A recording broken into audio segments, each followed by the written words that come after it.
You can improve your labor, you can improve your food costs through operational efforts. You can't improve the fixed costs. That would be the most relevant thing that I would focus on if I'm a business owner.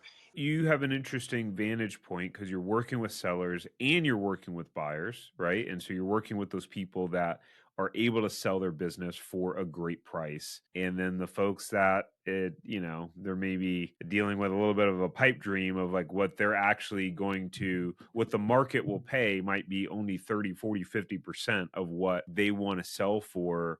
What's the big difference between the businesses that can sell for 4 or 5, 6x multiple of profits versus a business that really isn't going to get much for it? And how can someone set themselves up? Because I think when people are buying the business, whether a franchise or starting the business, they're really not thinking with the end in mind in most cases. And okay, one day I'm going to sell this, even if one day is 5, 10, 15 years. So how can someone think about that from before they buy or before they start the business? Okay.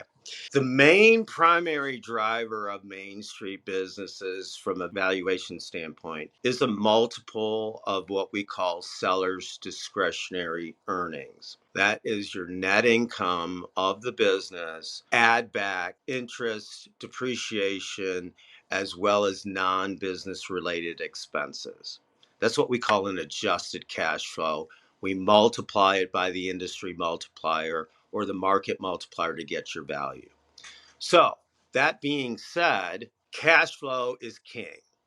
So, if I was to give any recommendations, the primary drivers are cash flow, positive cash flow, history of positive cash flow, and the appearance of sustainability of cash flow. That's what a banker is going to want to see. Does the business model, has it proven that it can generate cash? Has it proven that it can generate cash into the future?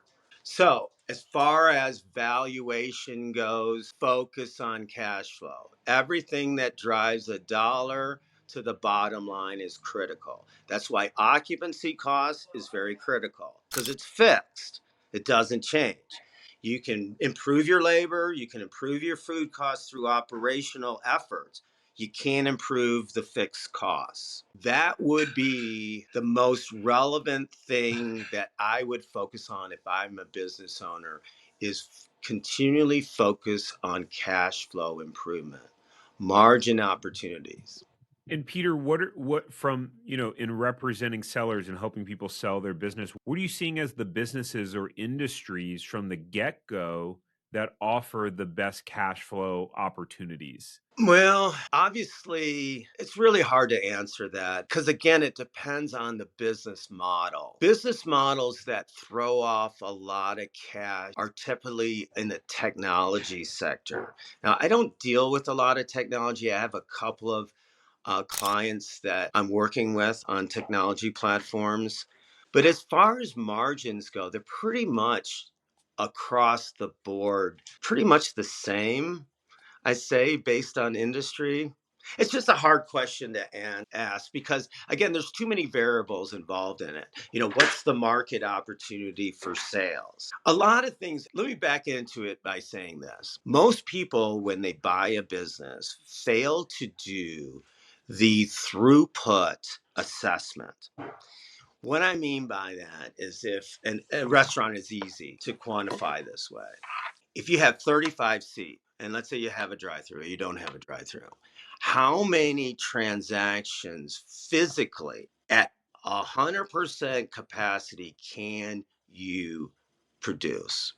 Is the revenue of that? That is your ultimate pie in the sky. You scale it down from there based on transactions and check average. And that way you see, can you produce this much revenue out of this facility given 100% of everything being right? What's the maximum profit? If that number doesn't meet your investment goals, don't buy it.